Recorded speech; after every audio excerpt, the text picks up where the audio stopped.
It's been a murky few weeks for the pond of the SNP up north, and, you know, it's not looking great for Scottish independence either. Now, Humza Yousaf, the First Minister himself, is down to -7% in the opinion polls of his personal approval ratings, and the SNP is losing ground to unionist parties such as the Labour and Conservative Party. So, without any big fish, without any sturgeons or salmons, can the SNP carry the torch for independence? Well, I don't think so. Just this week alone, we've had a defection of one of the SNP's MPs to the Conservative Party, one of their great rivals in Westminster. Now, why is that?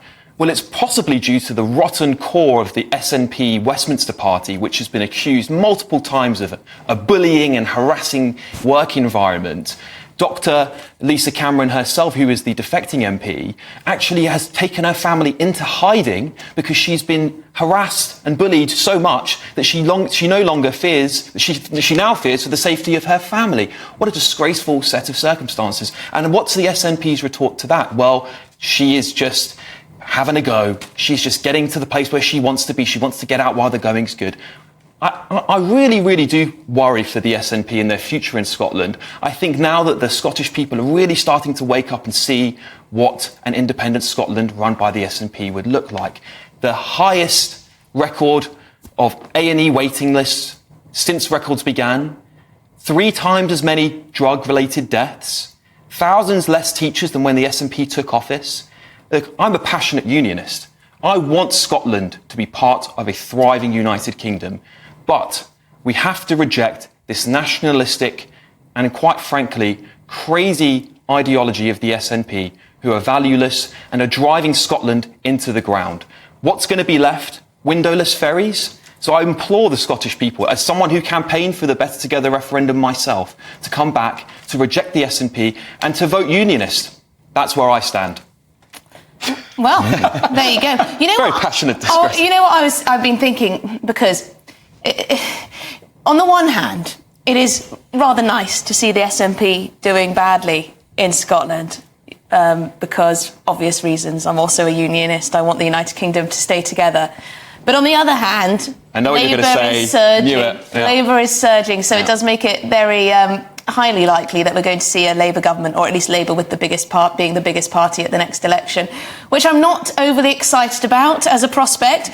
But I think the union matters more. Can I just tell you what's really interesting is that actually Labour and the SNP are both down in the polls, slightly each. The Tories are actually holding pretty well. I'm not saying that the Tories are going to be the largest party in Scotland in any time soon, which I would love to be the case. Fact check but on that. I will say that, no, it's a fact. I was reading the poll on the way in, and Avanta, the polling company, for the first time in about a decade, they had the SNP and Labour on the same, 35%. Yes. Labour was up, the Tories were also up to 19%. But let's get your facts straight. Well, OK, well, whatever poll you'd like to read, Benjamin, that reflects your values, sure. But, you know, I think what's great to see... I am happy for any unionist party to displace the SNP, frankly, because I think the biggest danger the SNP proposed to this country, and I really do think they are a threat to the union, it's the breaking up of a great union that's lasted hundreds of years. But I think perhaps with this SNP discussion, we're focusing on the wrong debate. And actually, the debate we should be having is how popular Scottish independence is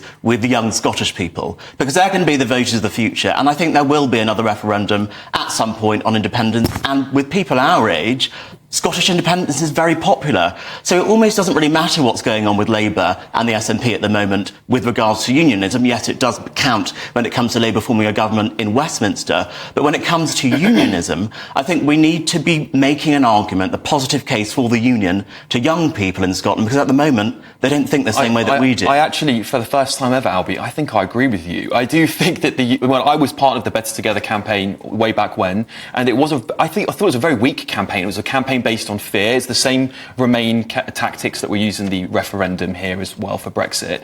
And I think that doesn't resonate with people, and we do need to be creating a positive environment of hope, of prosperity amongst the two nations. But hang on, it isn't the SNP... I feel like you're running for Miss World at this point. Well, Scotland, will do. It isn't the Scottish people that all of a sudden fallen out of love with the SNP, right? It's just that they've got Humza Yousaf the useless in office now, and actually the Scottish people aren't all of a sudden saying saying Labour are the best thing since sliced bread, or the Conservatives. I mean, the woman that's defected to the Conservative Party apparently because she's quite a social conservative. So it's not that the Conservatives are suddenly romping home in Scotland, right. is it? Yeah, you're right. But you know, look, I think the important thing is, I mean, what would be very interesting at the SNP party conference this weekend is to see whether Humza Yousaf actually U-turns on his promise, which he made only last month, to say, you know, if the SNP are the largest party in Scotland, I will use that as a negotiation tactic to get another independence referendum. All right. It looks like he's going to have to U-turn on that. That saves the union another few years, which I think is great. There's not going to be there's not going to be a second referendum anytime soon, because the nature of the Scottish electoral system makes it very hard to get a majority. They miraculously managed to do it several times. The figures now do not point to that happening, so there's not going to be a referendum.